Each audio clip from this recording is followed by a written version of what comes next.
Hello everyone, I hope all are fine. So today we are going to start a new chapter 6, Properties of Sea Water. In the earlier classes you have studied about tides, ocean currents, waves, etc. And can you tell that what is the biggest water storage in the world? Yes, it's ocean. In the last chapter, you learned that 3 by 4th of the earth is covered by the water. So, where we can see that biggest storage or what are the different sources of water? We learned they are ponds, rivers, streams, lakes, oceans. And among these, biggest water storage we can see in the ocean.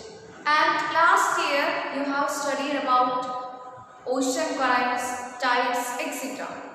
And in this chapter, this year, we are going to learn about properties of seawater.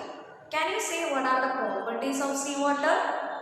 They are temperature, salinity and density. So now, first we are going to learn about temperature. You learn that the temperature is different on the land and the sea. Example, the land will get heat very fast and it will cool down rapidly. The sea will get heat slowly and it will cool down slowly. Now in this part we are going to learn what are the reasons for the different temperatures in the seawater. The temperature is not same or uniform in the seawater. It is differed. The temperature of seawater is differed in different according to the different latitudes and according to the depth. It is differed. So now we are going to learn what are the reasons for that and where the temperature of seawater is more and where it is less and what are the reasons for that. If you are considering the latitudinal extent of seawater, the temperature of seawater is more in the equatorial region. Where it is more in the equatorial region. When we learnt about the thermal zones, there also we learned that in the equatorial region, the temperature is more. What is the reason? What is the reason? The reason it is direct sun rays are reaching to the equator or equatorial region, or it is also known as torrid zone. So here, which all seas lies in the equatorial region, we can see that particular place or on the surface of the sea, there will be more temperature. That means in the equatorial region or in the torrid zone. The temperature will be near about 25 degrees Celsius near to the equatorial regions. And in the mid-latitudinal region, it is near about 16 degrees Celsius.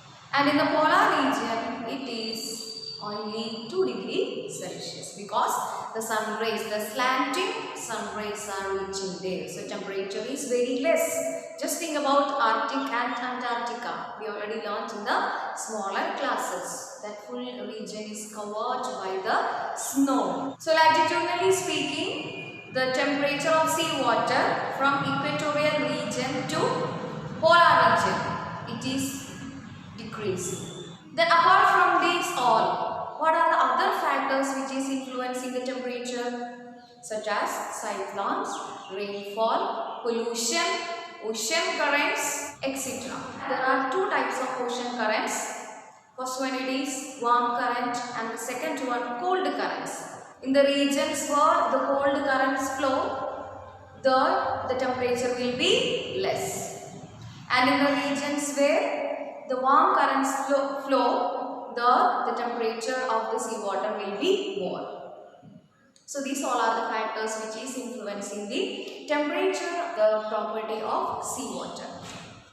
Now we will study about the graph. It is related the depth of or the how temperature and depth is related. So students, you can see the graph which is given in your textbook. It shows the temperature in different manner, that means in the latitudinal basis. So here it is divided the region into, or according to the depth it is shown, that means it is divided like a torrid zone and mid latitudes and high latitudes. If you are observing this graph, we can see that in this 1000-meter depths, that means it is coming in the mid latitudinal areas, the stable water temperature decreases. That means the water temperature is decreasing. We already know that the temperature is not uniform everywhere. It is differed according to the depth. So that we are going to study here. Some of the questions are also given below the graph. Please refer your textbook for the questions. First question, what is the maximum temperature of seawater in equatorial areas? How much is the temperature at a depth of 500 meter? So what is the maximum temperature of seawater? Here you can see the torrid zone, the black dotted line. It shows the maximum temperature in the equatorial areas. I have already told that equatorial areas, it is also known as the torrid zone. So the maximum temperature, it is 18 degrees Celsius. At the depth of 500 meter, we can see the temperature of seawater, it is 11 degrees Celsius. And second question, what is the temperature of seawater at the sea level in the mid latitudes? For referring the mid latitudes, please look at this graph, and here you can see here the mid latitude which shown with the help of the blue line. So what is the question of sea? So I am repeating the question. What is the temperature of seawater at the sea level in the mid latitudes? The temperature we can see here in the mid latitudes, here that means it is 14 degrees Celsius. And move towards the next question. How much is this temperature change at 1500 meter depth? If you are observing this graph, you can understand that the temperature of seawater at the sea level at 1500, that means here it will come 1500 meter depth is 5 degrees centigrade. And next question, what does the thermal graph of the higher latitudes say? What is its temperature at 500, 1000 and 1500 meter depth? If you are observing this graph, we can understand that the temperature of seawater, it is differed, and we can see more temperature in the equatorial region or torrid zone, and it is moving towards the depth, that means according to increasing the depth, that means when the sea water is moves away from the equator, we can see that its temperature is also decreasing. So in the mid latitudes it is very less, and again if you are moving towards the high latitudes it is stable, that means it is 4 degrees Celsius everywhere. Geographical explanation. While most of the sun rays radiate back from the surface of the sea, some of them penetrate to certain depths in the water. As a result, the intensity of sun rays decreases with increasing depth. Temperature decreases up to 2000 meter depth. After 2000 meter, the temperature of the seawater is uniform everywhere. It is around 4 degrees Celsius everywhere from the equatorial regions to the polar areas.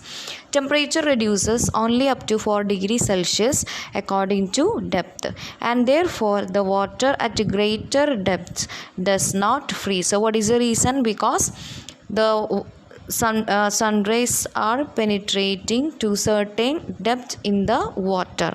So because of that we can see that even though the temperature is stable, it will be 4 degree Celsius according to the depth. That means it is in after the mid latitudes up to the high latitudes, the temperature is stable below 2000 meter, that is 4 degree Celsius. I hope all of you understood. Now, next property of seawater is salinity. What is salinity? Did you ever taste the seawater? If it is yes, those who tasted, they can understand it is salty. What is the reason for the salty taste? What is the reason for the salty taste?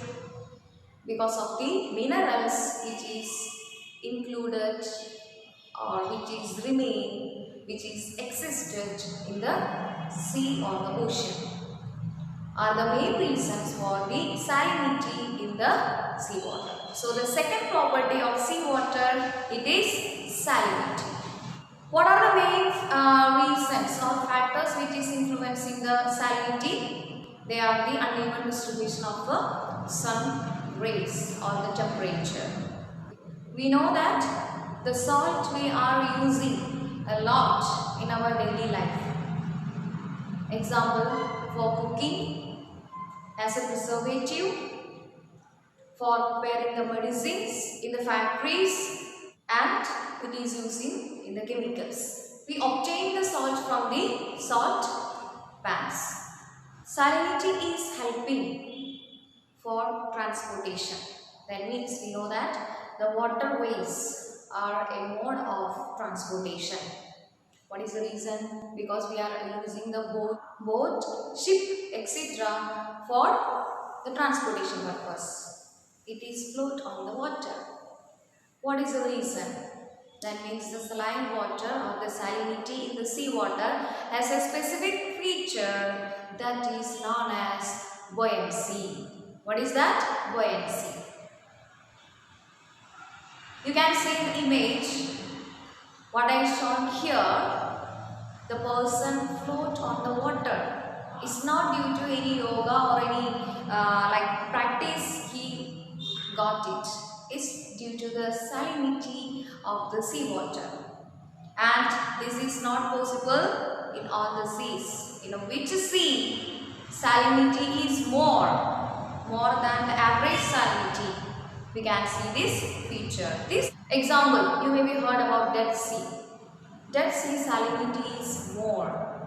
It is 332 per unit. Now we are going to learn about what are the reasons for higher salinity or what are the reasons for lower salinity. What are the reasons for higher salinity? There are several reasons. The first one, it is high temperature. What is the reason? We know that if temperature is more, along with that, what will be there? That means evaporation. So when in which all regions or on the sea, that region, if the temperature is more, evaporation will be more. Okay, so temperature and evaporation. Then how it is related to the salinity? When evaporation process will be going on. What is going on actually?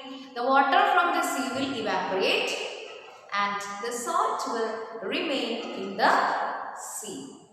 So in that region the salinity will be more. So temperature, evaporation. And the third one, landlocked sea.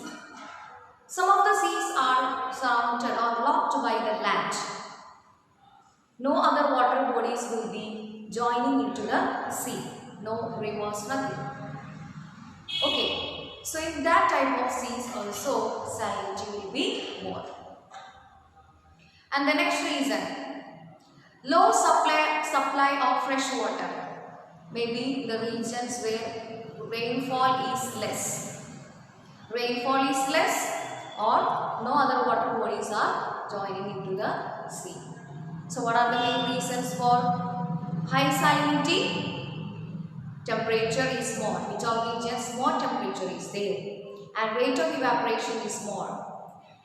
Landlocked seas, low supply of fresh water. Now what will be the reasons for low salinity? Just of the opposite of this. Which all regions? Temperature is low. So if temperature will be low, what will be again low? Evaporation will be low. Okay. Then open seas. Open seas means other water bodies like the rivers are joining into the sea. So the rivers means we know that fresh water which is not included the salt when it is mixing into the sea water. Okay, so the salinity will be less.